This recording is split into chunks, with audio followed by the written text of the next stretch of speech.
organize themselves within Home Affairs to extort and defraud both South Africans and immigrants. They are in prison now. What are they in prison for? Is it treason or just they are in prison because of corruption and fraud and all that? Because selling the country bafethu is the highest form of crime that you can ever commit. What our informant encountered at Marabastad can hardly be described as sophisticated.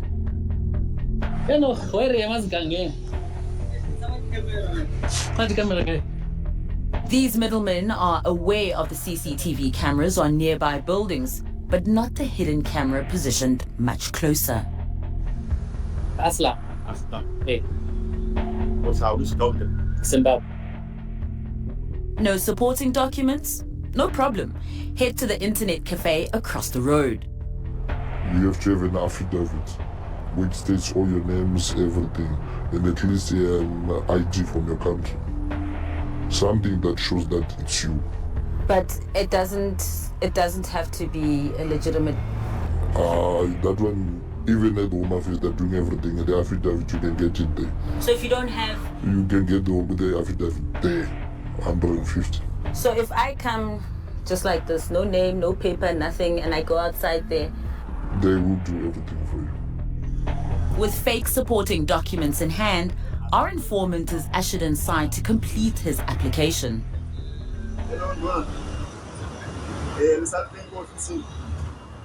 Oh, Haring, come on. Okay. Hello, bra.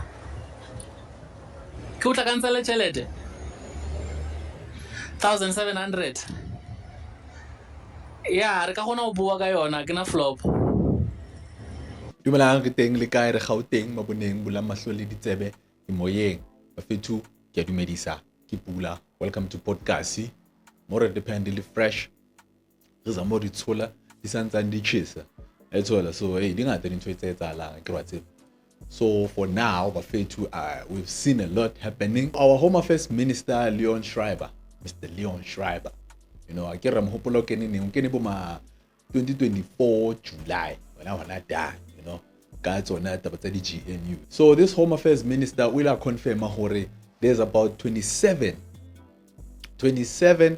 of the officials still corrupt that were dismissed from Home Affairs. And my question was like, dismissed? Yeah, dismissed. That was between July 2024 and 2025 February, you know. So within that term, there were 27 officials who were dismissed. Why dismissed and not why incarcerated? Because get treason into a baba kosankayo. I know. Amongst the offenses that they have been accused of include fraud, corruption, even sexual misconduct.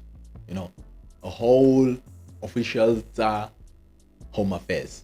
So when we disaggregate the number of 27 of all officials, we find out there is 18 of them who were dismissed late 2024 and early 2025. 9 of them were also dismissed. So our question again is, were they arrested? Were they arrested or they were just dismissed? And what's already the salary tsa bona ba reking the pension fund tsa bona and the severance packages tsa bona and all that. So these people were implicated in treason bafethu. Now it's fine. They are in prison now. What are they in prison for? Is it treason or just they are in prison because of corruption and fraud and all that? Because selling the country bafethu is the highest form of crime that you can ever commit. You know, the highest form of backstabbing that you can do for your country. You know, we're busy upholding Mzansi, proudly South African. Then when you're selling that, just for what? Because habalatella. But these people were selling citizenship just to fund their luxurious lifestyle. You know this lifestyle of getting there, how fit go at a top establishment, money one thing. Then people, you find people sitting on top of the couches, where the armrests, that's where they chill there, and the sneakers would be on there where you're supposed to sit. The sneakers would be where you're supposed to sit, and the palms would be here. So just to expose, hey, my Louis Vuitton, it's on my fats, it's not supposed to, touch the ground. These lifestyles, it's a cost. That's the lifestyles, it's out seller, the watchy, the champagne, popping champagne and washing hands with champagne, buying one car with different colors, or buying one car with same colors. Easy just a coin, so they sold the country just for funding their luxurious lifestyle, or the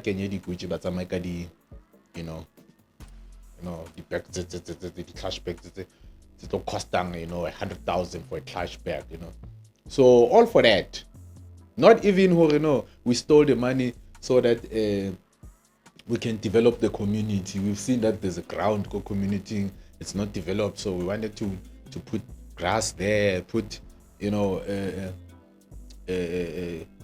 wall around it, just develop gas, clean the hood, so that the kid can play, go ground. No, they're not stealing money for that. These people, they're stealing money for something else, flourishing a lifestyle, So how can now, people must know that they have arrived, So Arwasheba, their salary against the lifestyle, the ratio doesn't add up, So these were passport syndicates organized within the department, to fraud and extort South Africans and immigrants, From their perspective, those officials, those Home Affairs corrupt officials and corrupt immigrants, from their perspective, they're saying our immigration, South African immigration system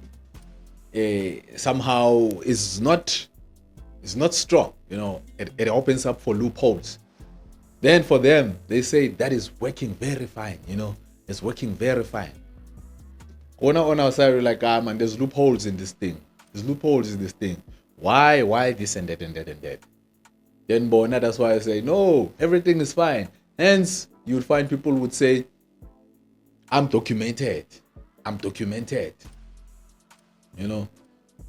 When you find a person saying, I'm documented, you must ask yourself, were you documented properly or fraudulently?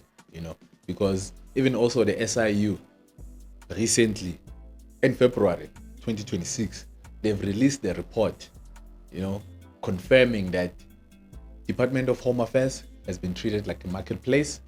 For what? For passports, asylums, visas, student permits and all that, work permits and all that. So it has been happening, this thing, throughout. So we need to know, Horibona, when, because I saw that they've traced it back from 2013 coming. They've been investigating, or they've been putting an eye. So I just want to do an independent investigation here on this SIU. I'll bring you a video about that independent investigation from SIU, because this is what just Schreiber Hana Fitla, when he got into office, he mentioned, it's like South Africa, it's like a marketplace. That was 2024. So now SIU is coming to say South Africa is a marketplace. Like, these people have been knowing stuff has been happening, but then they've not taken, decisive measures to make sure that they deal with this thing. Until now, it is busting in their faces. And it's so much so that there's no returning back. When the people have spoken, now this was supposed to be taken care of, not to be even exposed to people, but now people are now aware of it and they are following up on it, because at the end of the day, who you leading? You are leading the people. And what do you lead by? You need to lead by what the people want you to do, because it's not your own journey. It's the journey with the masses. So what the people say must happen. It has to happen.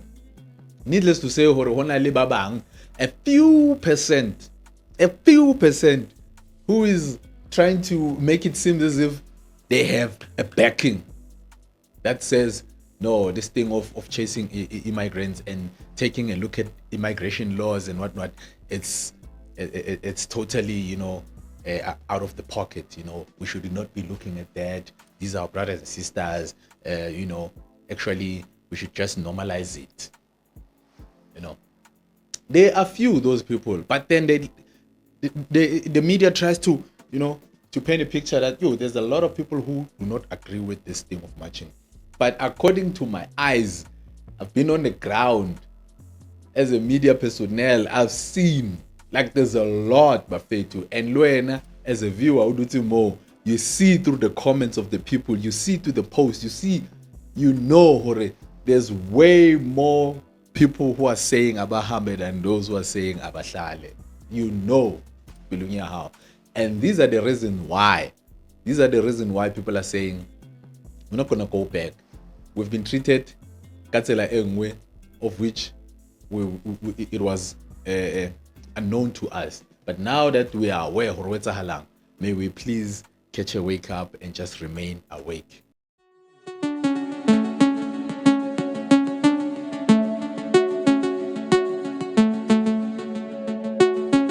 Listen to me very carefully.